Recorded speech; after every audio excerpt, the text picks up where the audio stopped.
चलू भाई बहिनिया जिनका पर चलई सारा दुनिया।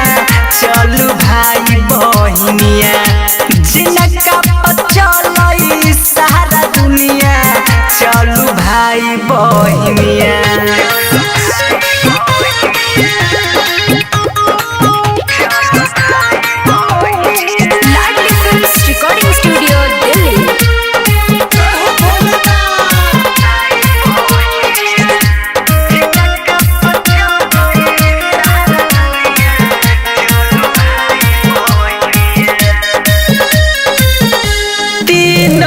लोक में जिनकर होई छै गुणगान हे।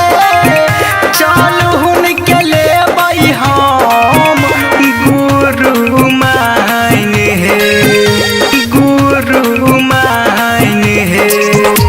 तीनों लोक में जिनकर होई छै गुणगान हे। चलू हुनके लेबै हम गुरु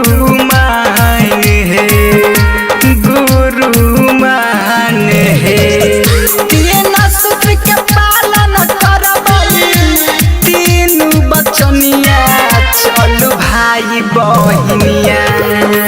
चलू भाई बहिनिया जिनका पर चलई सारा दुनिया।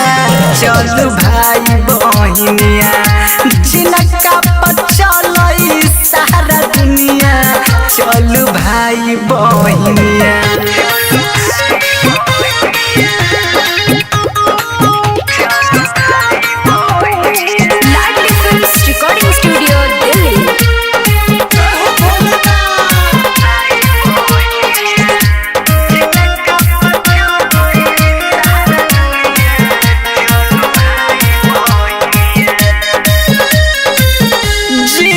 कर जटवा से बहै गंगा धारा हे।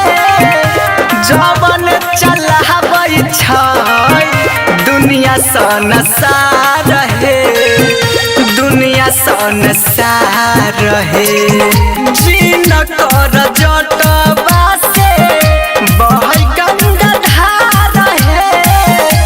जवन चलाबै छै दुनिया संसार हे।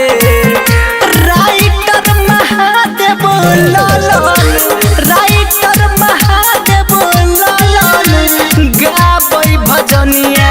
सुनु भाई बहिनिया, सुनु भाई बहिनिया जिनका पर चलई सारा दुनिया।